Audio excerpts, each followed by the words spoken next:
por un pequeño agujerito. Y cuando tiene un problema, además de no saberlo cómo resolver, termina siendo esclavo de alguien, porque cuando tuvo la oportunidad de estudiar, no lo pudo hacer. ¿Coinciden conmigo? Están todos mudos, ¿qué pasó? Pero bueno. Así que bueno, regalémosle conocimiento a la gente. Este es el famoso ladrillo hecho de botellas plásticas. Voy a pasar por acá para que pase de mano en mano. Es la botella entera con otra que está cortada al medio y que después simplemente encastramos una adentro de la otra para poder armar las paredes. Después en la práctica todos lo van a poder ver y todos los van a poder hacer. Como dije, podemos fabricar los sillones, la cama. La mujer que está acostada en la cama es mi señora. No es de plástico, es real. Para que la casa sea habitable tenemos que encontrar el mecanismo, porque por los agujeros pasaba el frío, los insectos, la lluvia. Y lo más grave era la transparencia. Es imposible vivir en una casa de vidrio. Sería como la casa de Gran Hermano, pero de los pobres. No habría cámaras, pero habría muchos ojos curiosos mirando para adentro. ¿Cierto? Así que busqué la solución y gracias a Dios encontré la solución. Ponemos una camada de Tetra Pak, una malla de alambre y luego hacemos el revestimiento con cemento y arena. Si hubiera condiciones económicas se puede poner la instalación eléctrica, la instalación de agua y si hubiera condiciones también la instalación de gas.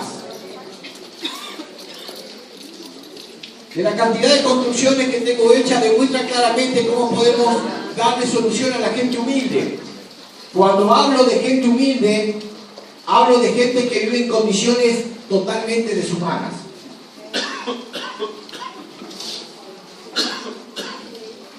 Perdón. Las imágenes dicen todo. Miren cómo vive nuestro pueblo. Miren cómo vive nuestra gente en el mundo.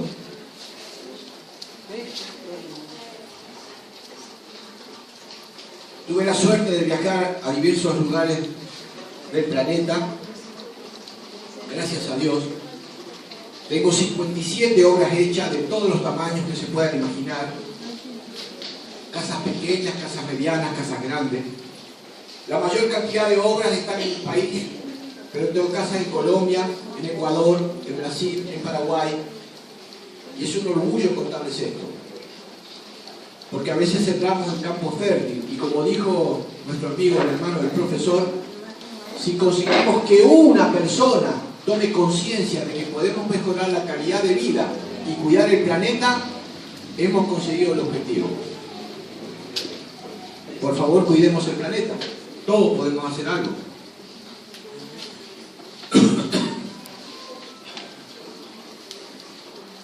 Así fuimos creando una diversidad de cosas y elementos para ganar dinero. Como dije, en las escuelas no nos enseñan a ganar dinero. Entonces, cuando yo viajo a los lugares donde hay gente muy humilde, les enseño cómo ganar dinero usando los residuos. Fabricamos más de 300 cosas diferentes con residuos. Podremos pasarnos 2 días y ustedes no van a terminar de entender cómo es posible fabricar tantas cosas con residuos. Yo tengo algunas de las cosas que fabrico con residuos, que además de ser canastos como este que está hecho de suchos de embalaje, se pueden fabricar carteras para niñas, bolsos para damas, estollos para guardar lápices, se pueden guardar juguetes, flores, pulseras, imanes para la heladera, ordenadores de distintos tipos, baúles, cortinas.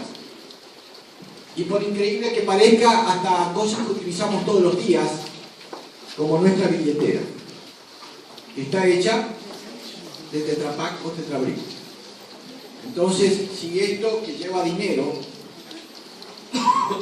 por alguna razón se cae al piso, lo más probable es que nadie lo levante. Si vuelvo mi paso, es probable que lo encuentre en el lugar donde se cayó. Tiene su ventaja. En esta ida y vuelta Hemos descubierto cómo fabricar escobas, cepillos de manos y silletas con esta herramienta que nos permitió fabricar hilo de botellas. A ver si tenemos sonido acá, por favor.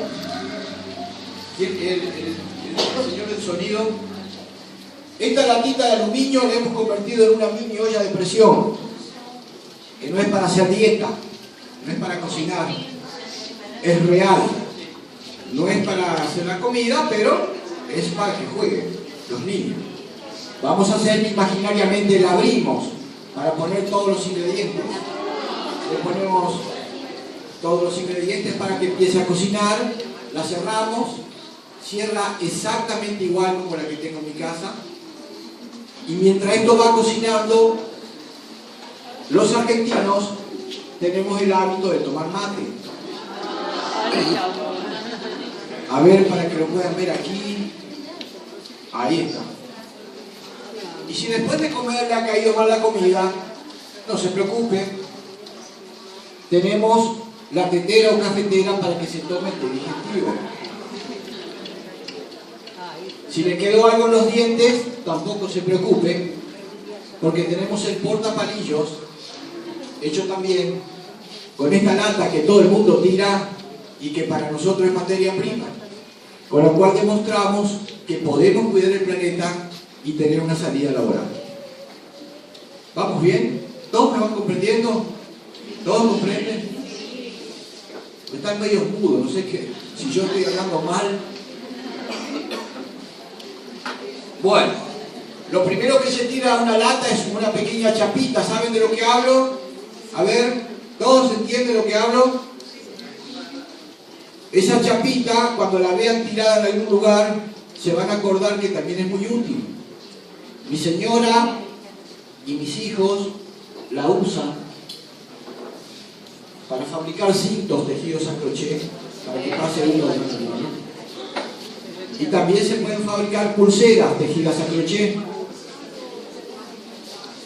Con esta chapita mi señora hace chalecos, polleras, vestidos, portacelulares y también increíbles bolsos con 500 chapitas en 3 días de trabajo. Quiero decir que la variedad de cosas que se puede hacer es infinita. El límite es la imaginación. Podemos cuidar el planeta y tener trabajo usando los residuos. Disculpen. Bueno. La historia de Casa de Botellas pasó por muchas circunstancias. Una de las obras de las cuales tenemos mucho orgullo es esta que hicimos en el Paraguay. A ver si tenemos sonido.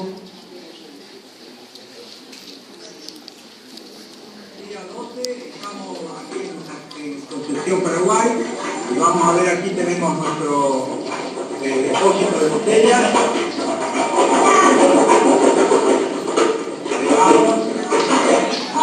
Ahora, ahí, aquí tenemos la gente trabajando. Aquí los paraguayos